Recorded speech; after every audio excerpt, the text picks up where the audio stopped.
মজার একটি ব্যাপার দেখুন, গরু কিন্তু দুধ দেয় না, আমরা জোর করে নিয়ে নিই। গাধাও বোঝা বহন করে না, আমরা জোর করে তার পিঠে চাপিয়ে দিই। বনের বাঘও তো দুধ দেয়, আমরা কেউই তা সংগ্রহ করতে যাই না, কিংবা সিংহের পিঠে আমাদের বোঝা উঠিয়ে দিই না। বাঘ আর সিংহ মানুষের কোনো কাজেই আসে না, বরং সুযোগ পেলেই তারা আপনাকে গিলে খেতে পারে। অপরদিকে গাধা এবং গরু আমাদের অনেক কাজে আসে, দৈনন্দিন জীবনে তাদের ছাড়া আমাদের চলেই না। তবুও গরু এবং গাধাকে আমরা বোকা এবং অবহেলার পাত্র হিসেবে বিবেচনা করি। অপরদিকে বাঘ আর সিংহ, তারা হলো বনের রাজা।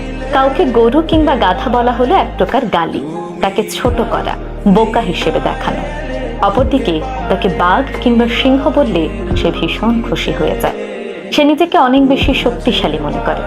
ভাবার বিষয় কিন্তু এখানেই, যারা সব সময় প্রতিনিয়ত মানুষের উপকার করে যাচ্ছে, তারা দিন শেষে সে অবহেলার পাত্র হচ্ছে। আর যারা কোনো উপকারই করছে না, হুঙ্কার দিয়ে যাচ্ছে, তারাই শক্তির প্রতীক হয়ে যাচ্ছে।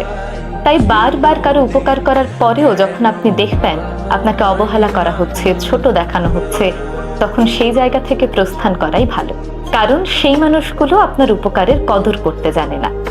যেই মানুষগুলো আপনার উপকারের কদর করতে জানে, সেই মানুষগুলোর উপকারে ঝাঁপিয়ে পড়ুন, নয়তো সারা জীবন আপনাকে অবহেলার পাত্র হয়েই থাকতে হবে। তার মানে এই নয় আমি মানুষের উপকার করতে আপনাদের নিষেধ করছি, বরং বলতে চাইছি যেখানে আপনাকে অবহেলা করা হচ্ছে, যেখানে আপনার কদর করা হচ্ছে না, যেখানে আপনার মানসিক এবং শারীরিক স্বাস্থ্যের কোনো গুরুত্বই দেওয়া হচ্ছে না, সেখান থেকে বেরিয়ে আসুন। কারণ আপনি আগে নিজের উপকার করতে পারলেই পরের উপকার করতে পারবেন।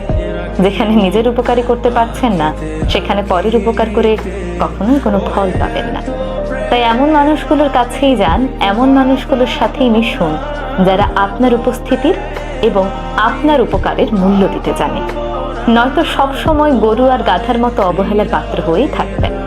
তাই জীবনে একবার হলেও বাঘ কিংবা সিংহের মতো হন।